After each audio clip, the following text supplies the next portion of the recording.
A little bit about Paganini today. I'm not a huge fan of Paganini caprices, but I do like some of his other works. So his caprices are Opus 1. He has 24 etudes in that dossier, and but he has many concertos. And I think his legacy is probably regarding his incredible technique. But I think secretly his legacy, something that's a little bit unknown, but perhaps very persistent, is his contribution to performances without music. So I bumped into a couple analysis of historical musical analysis, and one of the interesting revelations was just because Paganini had such poor eyesight, he didn't employ um, the score in a performance setting. And working backwards, for the most part, if you go to a concert, if you, with the exception of perhaps modern music, like avant-garde music, you'll never see the score in front of the performer anymore. And this we have to credit to Nicola Paganini. And if you think about it, there is a sort of performative aspect to sort of memorizing a whole shit ton of music and bring it to an audience. Um, the Beethoven concerto, like the first movement, is like 28 pages or something like that in the score. It's just an enormous amount of music. That's just one example.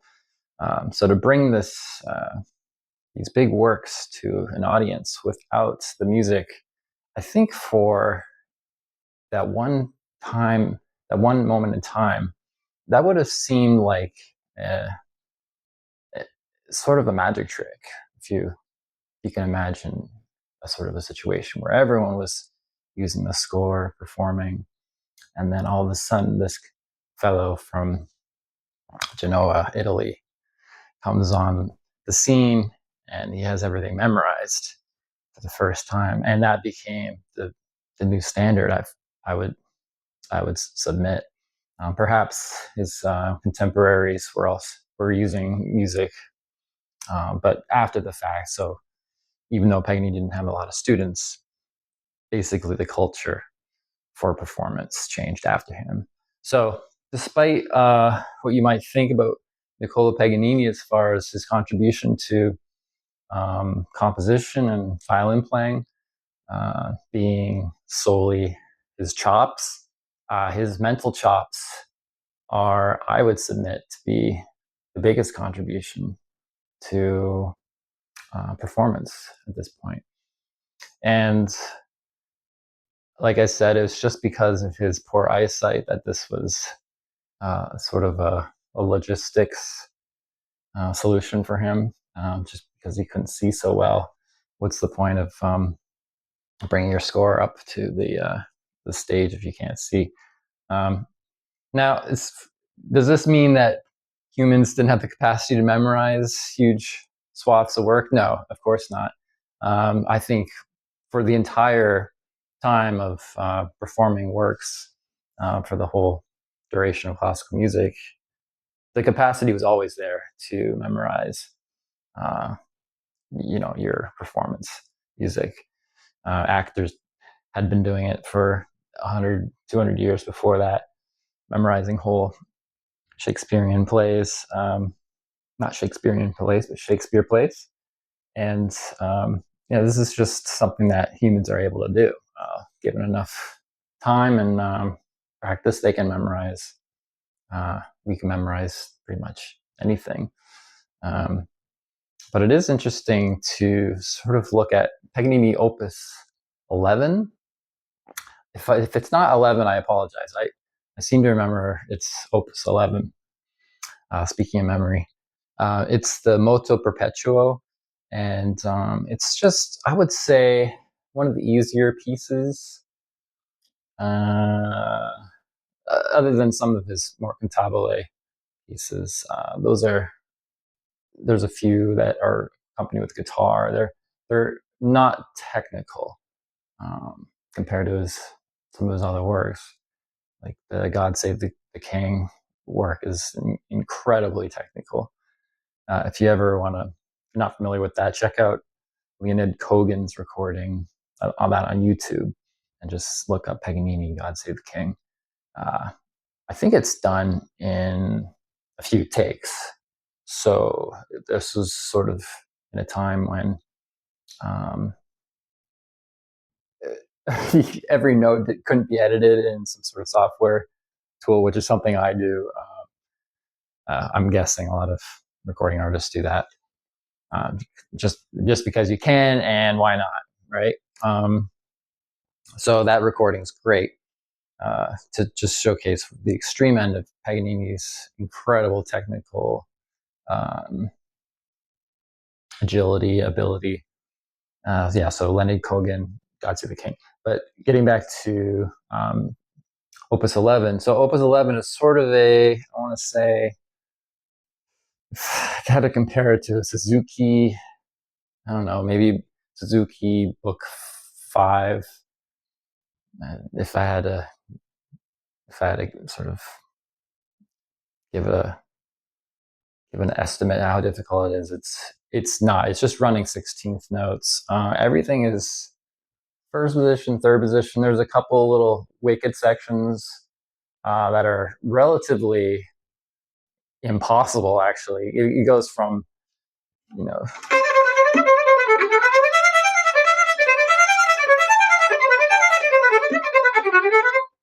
that's the opening. So it goes from something like that, which are just more. It's really about the brain. It's not so much about the physicality. So, but there is in the middle of this section, there's an arpeggiated section that's very classic Paganini, and the coda is very classic Paganini. It's just these big runs up the violin and back down. They're just relatively hard for the work itself. They're not exactly hard in absolute terms, but so this piece is, I want to say, 98% very doable. Check it out if you're you're a budding violinist that are looking for something a little more challenging, but nothing like Paganini Caprices. Opus 11 is great. And there's no evidence of this, but I would submit this work. It's like 5 pages of single staff writing in the score. So pretty long. There's a lot of notes. 5 pages of 16th notes, and the pattern is, there's these. It's in a classical form. It's ABA with the coda at the end, and there's a development section. But it's not hard to memorize per se. But I think for at the time, this would have been more of a piece that in the spirit of, look what I can memorize. And let's not forget, I mean, this is a man who came to the stage, and the audience for the first time would have been expecting music in front of the performer, and to come on stage and play, thousands and thousands and thousands of notes at the speed of light, because he probably played it extremely fast, with no music. I think that would have been the real feature. So if this was a magic trick, it really would have been the big reveal, is the fact that he's not using music. So it's just kind of an interesting. It's not. This is not fact. It's just sort of fantasy on my part to think that this perhaps was written to sort of showcase the more incredible fact of memorization as a performative feature. And just something to keep in mind if you enjoy learning that piece. Just sort of learn it with music, and then once you get that, at least for me, once you get Opus 11 memorized, it's kind of like riding a bike. It's almost hard to forget all those notes. There's There's a couple areas where you have to sort of wake up, pinch yourself a little bit, make sure you don't take the wrong turn, because there's two passages that are very similar, but then they have a slight fingering difference, and then they fork. The passage, the passages fork into different directions. If you don't, if you don't catch that fingering difference, you're going to be in a loop, repeating the one passage again and again and again. So you definitely want to take that bus when it comes. Yeah, that's a funny feature of Opus 11. But yeah, learn it for sure. Use it as a tool to maybe fight dementia. That was actually kind of my idea with this piece. I don't love Paganini. I don't love Opus 11, but I thought it'd be a really good tool to sort of always be doing something that uh, digs deep into my memory banks. So every week or so, I'll run through it, and it's nice to sort of perhaps falsely, but lean on something that is a little bit of a mental health game. So it's a fun game for that reason alone. Good piece of music too. With the accompaniment, there's I think a guitar accompaniment. There's some renditions where there's a piano accompaniment, and then you can play it solo too. And I first heard of this piece from my last teacher, Kevork Martirosyan. Kevork was a big Scotch drinker, but early Saturday mornings, he would have his studio, for those who wanted to come, have a studio come and play in unison Opus 11. I was never up early enough to join the squad on those mornings, but was something that Kevork would do, which was quite funny when I think back. Just thinking about 7 fiddle players playing this Moto Perpetuo in unison. I think that would be quite funny. Yeah, so that's how I first heard of it. Cool piece. Pick it up, even if you're, sort of an intermediate level. You'll be able to tackle it, and then definitely appreciate the feature of it, which is trying to memorize it. And once you do, you'll like the fact that you did.